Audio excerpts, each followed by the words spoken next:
Isang mapagpalang umaga po mga kabayan. Welcome sa ating panibagong update. Rito po sa portion ng package B, no? So, malapit na po tayo doon sa mga kabayan, lampas ng tulay doon sa unahan. So, may drone shot tayo sa unahan mga kabayan, may konti, no? At may ground shot din tayo papunta na po doon sa mismong San Pablo Interchange. So dito mga bayan, dyan sa unahan, ayan na po yung machine, no? Bali, dalawang block na po sila ngayon. Dalawang lane na po ang paglatag ng concrete cement. So, ngayong buwan, third week siguro or baka first week ng August dito sa areang ito ay tapos na po ito, no? Sa buong area ng Alaminos, Laguna, matapos na po ito paglatag ng concrete cement. Kasi itong dinadaanan natin, ito na lang po ang last. So ngayon mga bayan, ang nakaka-excite nito, parang itong package B ang mauna pa matapos kaysa package A, no? Mula doon sa may barangay sa Imsim, Calamba, Laguna, or Santo Tomas, Batangas, nakakalito po doon mga bayan, no? Dahil yung pinaka-entrada ng SLEX TR4 ay yan po, mismong doon po mga kabayan sa barangay sa Imsim, Calamba, Laguna. Pero nakalagay dyan sa ng SLEX ay po, yung Santo Tomas, Batangas. Pero okay lang po, at least maliwanagan ang lahat, no? Na part pa rin siguro yan ng Santo Tomas. Ayan mga bayan. So dito tayo itong baba natin sa buwan na ito or last week ng July, tapos na po ito dito sa area. Ayan, may tulay sa dulo mga bayan. Yung pinaka-last na tulay, dyan po tayo mag-ground shot papunta doon sa mismong San Pablo Interchange dahil baka last week ngayong July, dyan na po sila, lampas ng tulay na yan, maglatag ng concrete cement. Papunta na po doon sa San Pablo Interchange. So ito na po, ground shot tayo mga kabayan. Dito sa area mga kabayan, magtaka kayo, mayroon ng mga damo. Yan na po ay napakatibay na po na lupa dito, no? Dahil tinubuan na po ng damo yung kabilang side. So ready na to, matagal na to yung handa sa paglatag ng concrete cement. Dito sila lilipat. Makita mo mga kabayan, gumapang na yung mga damo dyan sa halos gitna ng expressway. Ayan po, may marker na.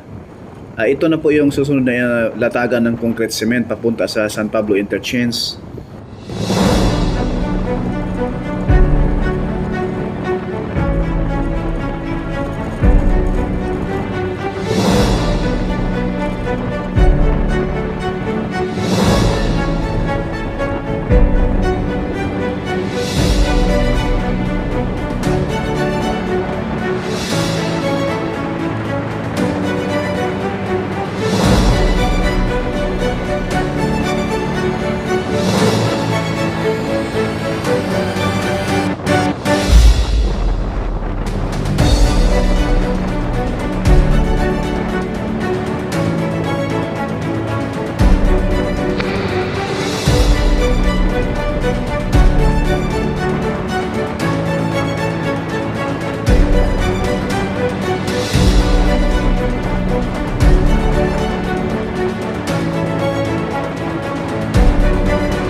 culvert ang gagawin rito.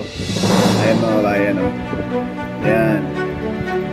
Concrete box culvert posibleng gagawin rito sa area. Malaki na yung hukay nila dyan mga bayan. Kasi kung tulay yan, both side may hukay yan, yung lang isa malapad at may flooring na yun. So ito ay approaching na tayo sa San Pablo Interchange.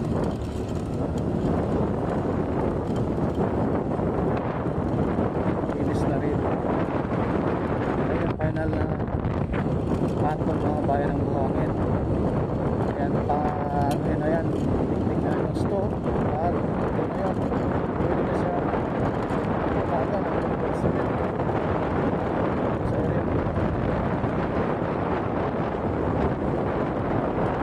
Taas na dito yung tambak.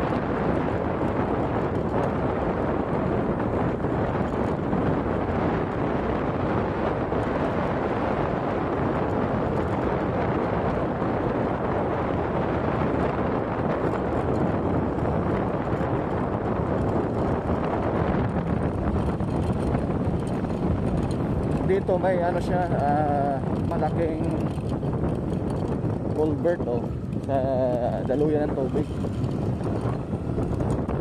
Dito sa area medyo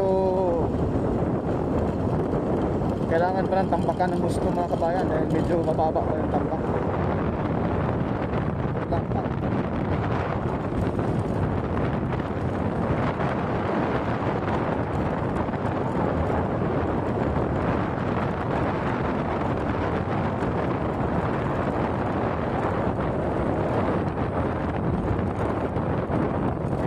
Maglalagay rin po rito ng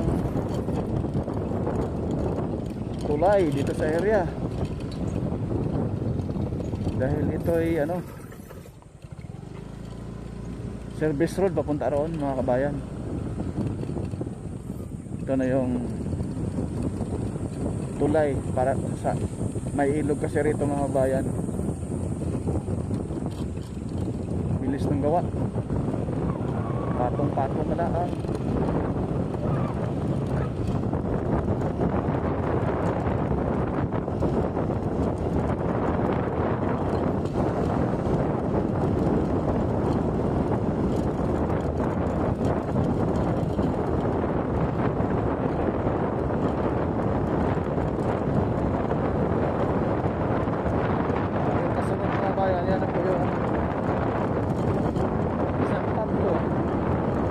Bypass Road, Barangay San Miguel.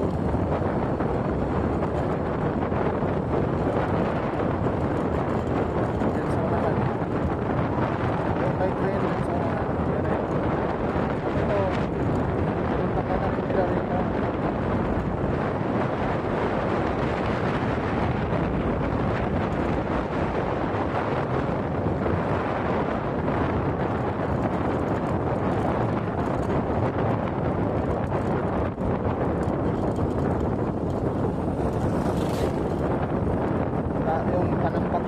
Graban na pabundok na dahil dito sa area mga bayan dyan ilog din po, maraming ilog dito sa area.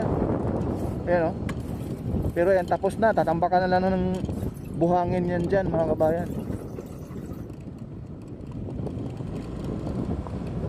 Malalim din po na ilog to. Ayan, may mga bata na naliligo dyan sa ilog. Ito na yung San Pablo Interchange ito. Naka-design na rin po siya mga kabayan. Complete design na rin po. May circle na yan. Pag ganun. Ito mga bayan. Paikot doon, malapad. Ayan o. Yan. Pero yan, tatampakan pa yan mga kabayan. Kagaya ito doon sa Macban. Ito posibleng maglagay dyan ng daan papunta doon sa San Pablo Terminal, malapit sa SM San Pablo dito, pag ganun. Tingnan natin sa mapa. Ayan, mataas na rin po yung tambak sa kabila. Ngayon diretso tayo doon sa may Solidad mga kabayan. Ipakita ko sa inyo yung mismong Alaminos, San Pablo, yung Barangay Santa Monica. Puntahan natin. Dito po magkakaroon rito ng tulay, no? Dahil ito na yung San Miguel Road. Doon sa dulo mga kabayan, yan na po yung tatawid din po yung Alaminos, San Pablo bypass road doon sa unahan. Ito na yung mismong tulay na gagawin rito, patawid rito sa service road.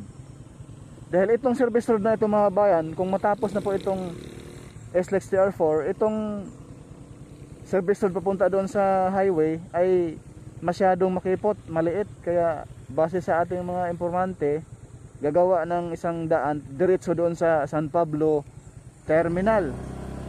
Ayan, let's go na tayo. Ayan yung mga heavy equipment, oh.